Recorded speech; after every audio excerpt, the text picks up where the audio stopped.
qual é a melhor estrutura de uma narrativa para crianças e jovens.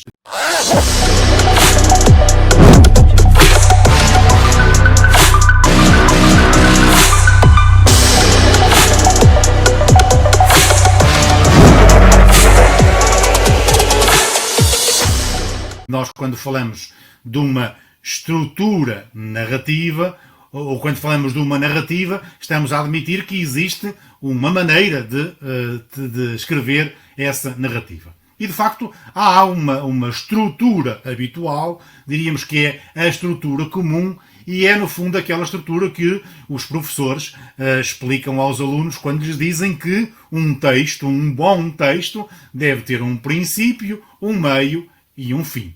Nós, em termos literários, dizemos isso de outra maneira. Dizemos que o texto deve ter uma apresentação ou introdução, e nessa apresentação ou introdução o que deve fazer-se é apresentar os personagens, dizer onde se passa a história e em que época, em que tempo decorrerá a história, a trama, o enredo que nós queremos apresentar.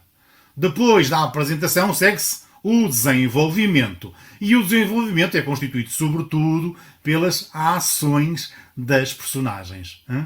Portanto, apresentam-se as personagens, o local, a época em que decorre a ação do conto, depois as ações das personagens e, em terceiro lugar, há aquilo que se chama habitualmente um clímax, que é o momento mais emocionante, o momento mais surpreendente da narrativa.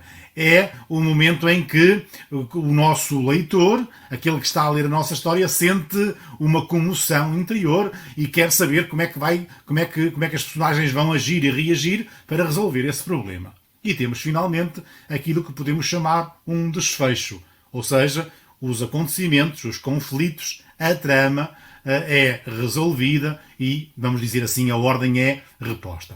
Então diríamos que numa estrutura habitual há 4 elementos. Há uma apresentação, um desenvolvimento, um clímax e um desfecho. Então, na literatura infanto-juvenil há uma estrutura prototípica, isto é, uma estrutura basilar, uma estrutura base. E essa estrutura encontra a sua raiz naquilo que nós chamamos as narrações, os contos da tradição oral. E, se vocês repararem bem, chegam facilmente à conclusão de que na tradição oral os factos narrados nos contos são apresentados cronologicamente e numa progressão linear. Ou seja, a estrutura base dos contos de tradição oral não tem analepses, prolepses, não tem avanços nem recuos no tempo. Diríamos que nesta estrutura prototípica, isto é, nesta estrutura que nós vamos encontrar, que vamos ver nos contos da tradição oral, há 5 elementos básicos.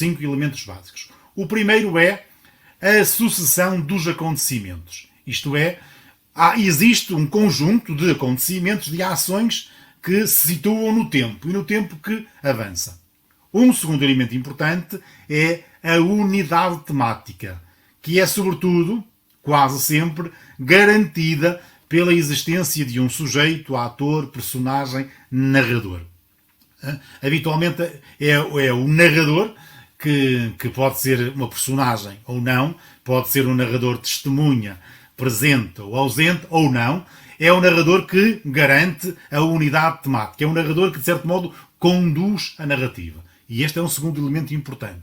Terceiro elemento é a transformação, ou seja, nos contos tradicionais, e portanto nos contos também para a literatura infantil-juvenil, tem de haver uma transformação. Isto é, tem de haver um conflito, tem de haver um dilema, tem de haver um problema a resolver e, consequentemente, uma transformação. E, portanto, uma passagem da desgraça à felicidade e da pobreza à riqueza, etc.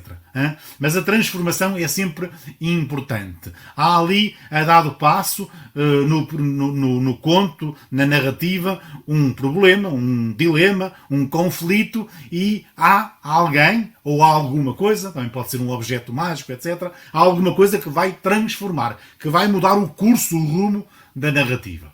Depois, em quarto lugar, há a unidade de ação. Isto é, que é um processo coerente que parte de uma situação inicial e chega a uma situação final. Diríamos que existe uma linha cronológica, uma progressão linear que oferece uma unidade de ação. Finalmente, o último quinto elemento é a causalidade.